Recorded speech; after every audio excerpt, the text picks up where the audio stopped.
Welcome to Gleaning and Gathering. I'm your host, Eric Heimlich, and today I want to talk to you about the importance of task management systems. I think it was James Clear that said in his book, Atomic Habits, we don't rise to the level of our goals, we fall to the level of our systems. And I want to ask you a question. What is your system? Because everybody has one, and you may not realize that you have a system. In fact, it may not even be intentional, but you have a rule of life. You have a way that you are living from day to day. We all have a system, but how intentional are you with how you use your focus and your energy? You see, that's really the challenge. A lot of people talk about time management, but nobody can really manage time. It just keeps moving on, whether you do anything with it or not. But what you can manage are your focus and your energy.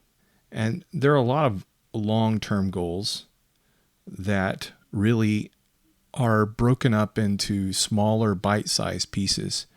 And so the question is, how can you distill your dreams into those daily actions that are actually going to move you in the direction that you want?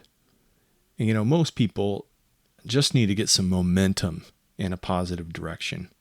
That's been my experience. A moving car is a lot easier to steer than one that's sitting still. A tool for me that's been incredibly helpful is something called the Ideal Week. And this is the tool that is in the toolbox of the Full Focus system. In 2017, I was floundering, trying to get a lot of visions, dreams, hopes done. And that's when I came upon Michael Hyatt's Full Focus system. I took the course that he was offering called Free to Focus, and it was just incredibly helpful to me. And I began to implement this system in my life. And so over the past 8 years, it has been incredibly helpful to have a system that actually distills those dreams into daily actions. And so one of the tools in this system is something called the Ideal Week. If you had 100% control of your time, and I know you don't, but if you did, how would you spend it? Creating a budget for your time, beginning to lay out, this is how I would want to live, is the key to becoming more strategic in the way that you focus. I think it's Carey Nieuwhof that has a book entitled At Your Best. And in that book, he talks about how we need to do what we're best at when we're at our best.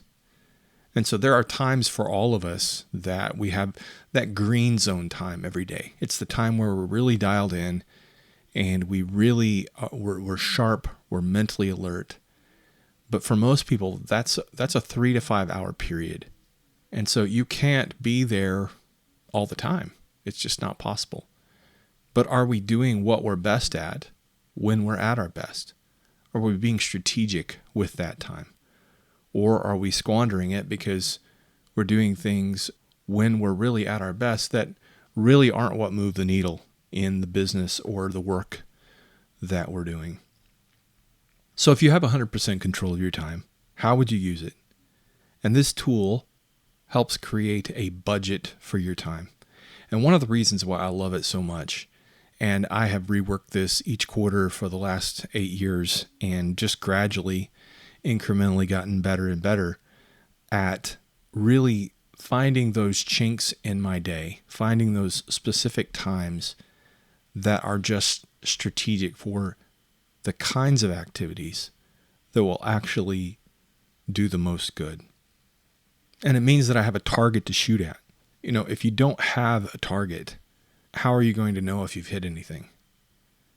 And for many people, that's where they're at. Someone asks them, hey, can we get together? Sure. But do they have a plan for that? Is there a time of week that they have that this is reserved for meetings? This is reserved for getting together with others? Probably not.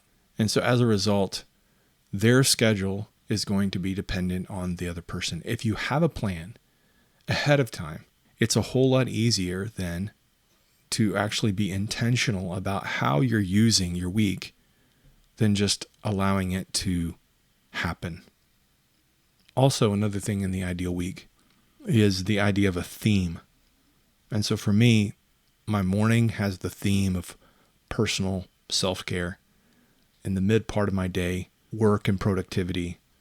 And then the evening, primarily for me, is time that's reserved for being with my family. Another concept is the idea of being on stage versus off stage or backstage. In any work, there's things that have to be done, creating invoices, developing new content, whatever it is that makes it possible for you to do the work that you do. It's that backstage work. And so reserving time in your week to be able to do that backstage work is really important. And then having other time that's for your on-stage work. Again, doing that when you're at your best, and then being strategic about how you are reserving time to be off stage. And for me, that's a Friday. My Fridays are kind of a personal Sabbath, and I endeavor to really focus in on spending time with my mentor, reading, journaling, prayer time, those things that really feed my heart, feed my soul, and help me continue to grow and set me up for the weekend when I'm going to be sharing with our congregation. And so one of the things that I encourage people to do with this ideal week is to fill it out in pencil so that you can make changes easily. You can move things around, because as you begin to think, many times you're going to need to make changes. So fill it out in pencil and then rework it every single quarter. And I have found that I can get that iteratively better. Every time I do it, I dial things in, make changes, and I've found that there are specific rhythms, not just to the quarter or to my week, but to my year. And so there's a particular pattern that I see year over year in the second quarter and the third quarter that are different from the first and the fourth. For me, doing a lot more writing in first and fourth quarter makes sense. And again, weather-wise, otherwise, making time during those summer months for more travel. And then I encourage people to think big picture. Think about blocks of time, not just, what am I going to do with this 15 minutes? But think about hour to 90-minute blocks of time. And think about what are the kinds of activities that I want to make sure are making it into my week. What are the things that, if I did them consistently, would make me the kind of person that I really want to become? We're shaped by what we repeatedly do. And so making time in our week for those things to happen and having those life-giving rhythms to our life helps to create the kind of life that we say we want to live. And then I encourage people, after they've got it finished, to post it, to share it, to keep it in a prominent place that keeps you coming back to, now, what was it again that I really wanted to do with this time? What was it that I wanted to make sure made it into my week, each and every week? And I encourage people to begin with the end in mind. What kind of a person do you want to become in the various roles in your life? As an individual, I wrote it out. I want to be humble, caring, and helpful. Through my life, words, and actions, I want to bring glory to God. I want to be healthy, body, soul, and spirit, so that I can invest myself for the cause of Christ and make an eternal difference. As a spouse, I want to be loving, attentive, faithful, and encouraging. I want to be a friend to my wife and help her to flourish in her God-given abilities. I don't want to just be housemates existing together. Instead, I want to spend the rest of my life dating her and growing old together. As a parent, I want to be actively involved. I want to be approachable, compassionate, and consistent. I want our children to know me as their father and to know that I had time for them. I want to be more concerned with keeping their heart than I am on cultivating correct performance. I want to teach them our biblical, holistic worldview. I want to impart to them my sense of virtue I want to educate and equip them to take their place in their future homes as humble servants of God. There are other roles, as a friend, as a pastor, as an author, as the director at Victory Acres, as a director of development at Heartland Christian School. But I have a goal for each of those roles. I have a picture of the person that I want to be. And then there are some specific activities that I've identified in each of those areas that, if done consistently, will move me towards that. And so beginning with the end in mind means, first of all, having a vision of what is it that I want to be in each area of my life. What is it that I really want? What is the end goal? And then looking towards the means toward that. What are the things that, if done consistently, would actually make me, as a spouse, someone who is not just living as a housemate to my wife, but truly being a friend and helping her to flourish in her God-given abilities. And so looking at those things, identifying those activities, and then beginning to move towards those specific goals mean that I have to take those dreams and distill them into daily action. And that's where the battle's really won or lost. And for many people, the noise of their life just consumes everything.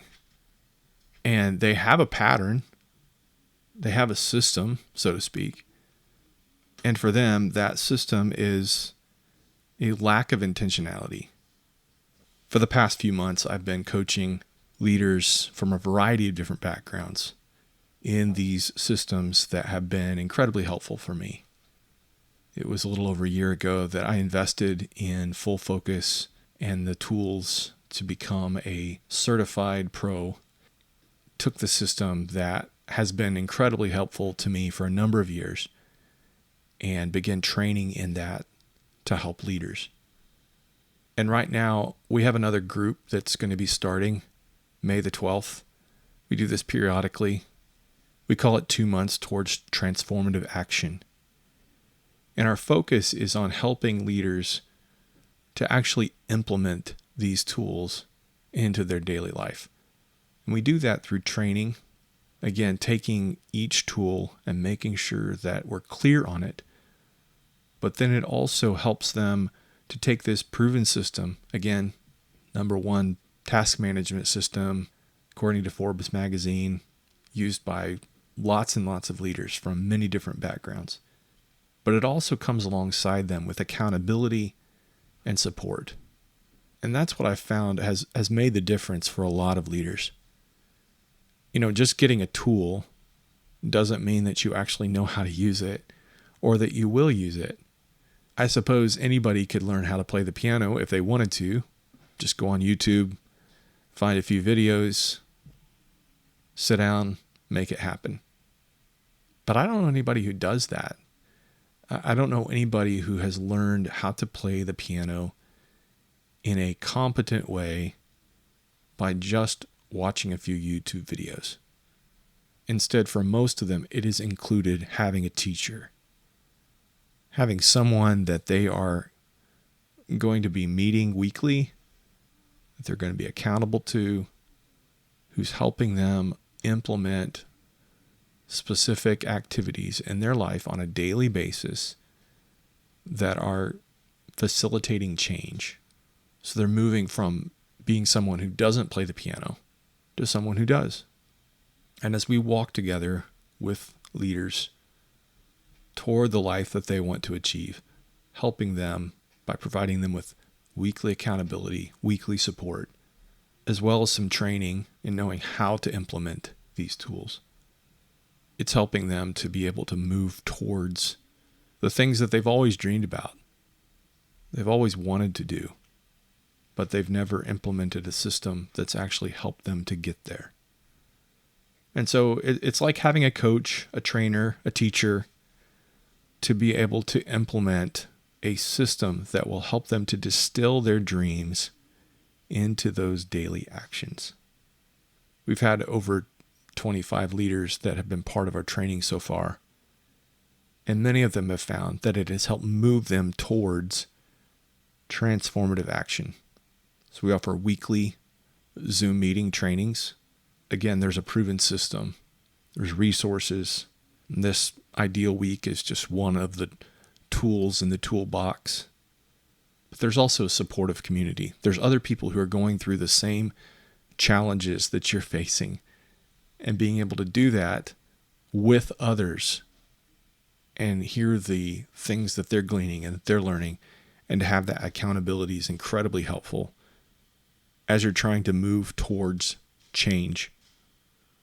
And so I just want to ask you in closing, how valuable would a system like that be in your life? And what would it mean to you to have more income, more intentionality in your relationships, more focus in your life on the things that really matter to you? What would that be worth to you? You know, there are inflection points in life. There's crossroad moments when you have to decide, which way am I going to go? And there's windows of opportunity when we're more aware than normal and we're ready to make some adjustments. And so I want to ask you, what would happen if you started now to put a system in place that could help make this year your best year yet? Whatever that means for you. Whether that's your best year in business or whether that's the best year as a family, I want to help you to put in place a system in your life that will help you to reach that life that you keep dreaming about, but you're putting off. Because again, you have lots of goals, but what you don't have is a system. And you don't rise to the level of your goals. You fall to the level of your systems. And so I just want to encourage you, if this is something that you're struggling with, and I know for many leaders, including myself, this is where the challenge is. The hardest person to manage, the most difficult, challenging thing that you face is, how do I manage me? How do I make sense of this thing called life and balance all of the competing opportunities that are there in a way that doesn't get out of balance? Again, as Full Focus would put it, how do we win at work and succeed at life? How do we do the things that matter in a way that doesn't shortchange other things? It's like that with a budget. Nobody can afford to save 100% of their money. But I don't know anyone who would say, you know what, I don't need to save as much. We all need to save more, but that savings comes with a cost in other areas of life. And so the only way to save is to cut from somewhere else. And so looking at all the different domains of life is one of the things that we do in our training. There are kind of 9 different domains that we look at. Looking at how can we balance those in a way that, again, helps us to move towards a more intentional, focused way of living. It certainly doesn't mean that it's all going to be perfect. But what it does mean is that as we're moving towards this kind of intentional living, more of the things that matter are going to be what we are actually doing. And so if 2 months towards transformative action could be a help to you, I encourage you to go to HeimlichFamilyConsulting.com. You can click on the link there. There's a link where you can sign up for group coaching. And if you're interested in that, just click the link. And if you're interested in participating in one of our free schedule optimizations workshops, be happy to share that with you as well.